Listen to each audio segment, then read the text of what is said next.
Il était beau parleur, manipulateur, pervers et alcoolique. Et ma mère l'a choisi sans savoir tout ça. Elle ne se doutait de rien. Il était super gentil et semblait très amoureux. Moi, j'avais 10 ans et j'étais content pour elle.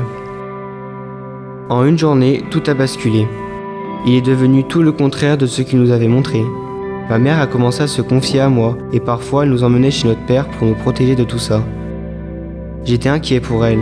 Ça a fini par devenir invivable. Il était temps de dire stop. Il aura fallu 6 années de calvaire avant qu'il ne parte enfin de chez nous. Il y a eu les poursuites judiciaires bien sûr, mais aussi les soucis de garde et de pension. Plusieurs fois il a essayé de revenir à la maison à coups de violences morales et physiques. Et puis, du jour au lendemain, plus rien.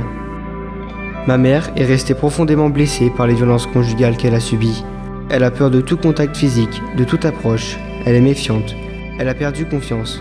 C'était comme si elle n'était plus capable de vivre toute seule, par elle-même. J'avais 11 ans à l'époque.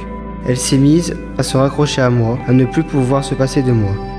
J'ai dû assumer beaucoup de choses, beaucoup trop, et c'était difficile à porter. Souvent, c'était stressant. Mes résultats scolaires se sont effondrés. Ma mère m'a entraîné dans sa chute, dans son combat. Comme moi, beaucoup d'enfants sont les victimes collatérales des violences conjugales que subissent leurs parents. Ces enfants ont besoin de notre aide pour retrouver confiance et équilibre. Le 3919 est un numéro d'appel gratuit et anonyme, accessible 7 jours sur 7 et 24 heures sur 24. Ensemble, luttons contre les violences intrafamiliales.